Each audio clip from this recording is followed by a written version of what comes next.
मैं और अबरार दोनों भाई आज जो 13 तारीख का थप्पड़ कांड था और नरेश भाई साहब का जो एपिसोड हुआ उसको लेकर हम दोनों भाई आज लाइव हैं। 13 तारीख की मॉर्निंग को मैं और भाई साहब सुबह कार्यालय से उठ के महादेव जी के मंदिर में जाके रोक लगा के पूजा अर्चना करके हम चुनाव के लिए निकल पड़े देवली की तरफ डूब क्षेत्र में। हम 3-4 गाड़ियों के साथ थे जिनकी परमिशन हमने ले रखी थी। उन गाड़ियों के साथ हम देवली डूब क्षेत्र में निकल चुके। वहां हमने 2 या 3 पंचायतों में हमने प्रचार किया, वोट की मांग की। वोट मांगने के बाद में भाई साहब के पास फोन आता समरावता से कि भाई साहब यहाँ वोटों का बहिष्कार कर रखा है, तो आपको यहाँ आना चाहिए। गांव वालों की तरफ से फोन आया। भाई साहब वहां से पूरा जो अपना बूथ मैनेजमेंट वो छोड़ के सीधा हम वहां से 80 किलोमीटर 80-90 किलोमीटर समथिंग था समरावता गांव। वहां उसके लिए निकल पड़े और हम आधे पौन घंटे में वहां पहुंच गए। वहां पहुंचने के बाद में भाई साहब ने समरावता जो गांव वाले उनसे बात की। उन्होंने जो भाई साहब को बताया कि भाई साहब हमारा जो क्षेत्र है वो उनियारा से 80 किलोमीटर वो 20 किलोमीटर पड़ता है, जबकि देवली से 80 से 90 किलोमीटर दूर हमारा गांव पड़ता है। लेकिन उन्होंने जो किया, उन्होंने बताया कि ये हमारा गांव पड़ता है 90 किलोमीटर देवली से और उनियारा से 20 किलोमीटर, तो हमारी मांग ये है कि हम वोटों का बहिष्कार कर रहे हैं। कि इसलिए कर रहे हैं कि हमारा गांव जुड़े, आज ही और अभी जुड़े। कलेक्टर हमको आके बताए कि आपका गांव हम उनियारा में जोड़ रहे हैं, हमको वहां जाने में दिक्कत होती है। भाई साहब ने उन सबकी गांव वालों की बात सुनी और बात सुन के भाई साहब वहां धरने पे बैठ गए।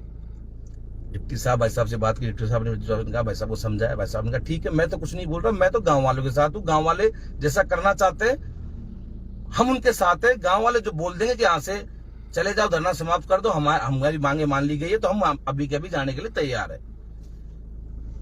इस एपिसोड होने के बाद में सब कुछ हो गया। डिप्टी साहब ने और एक एडिशनल एसपी थी लता जी, उन्होंने भाई साहब से बात करवाई कलेक्टर साहब की। जैसा हम वहां थे, हम बता भाई साहब ने कहा कलेक्टर साहब का फोन आ रहा है, आप लाउड में बात कर लो। लेकिन गांव वालों ने एक ही बात कही कि कलेक्टर साहब मौके पे आए, हमको लिखित में आश्वासन दे, या फिर वो उनकी मुंह जवानी से हमको आश्वस्त करें। कलेक्टर साहब जब तक यहाँ नहीं आएगी, जब तक हम यहाँ से नहीं उठेंगे, वोट का बहिष्कार करेंगे। बाकी बात भाई आप रखो आपकी बात।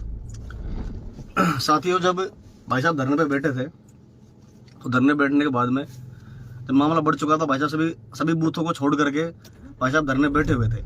तो भाई साहब ने मेरे से गुस्से कहा कि यार एक बार इन अधिकारियों से बात कर ले, और अधिकारियों से बात करने के बाद में इनका जो भी आश्वासन अपन को मिलता है जो इनसे पूछ लो एक बार।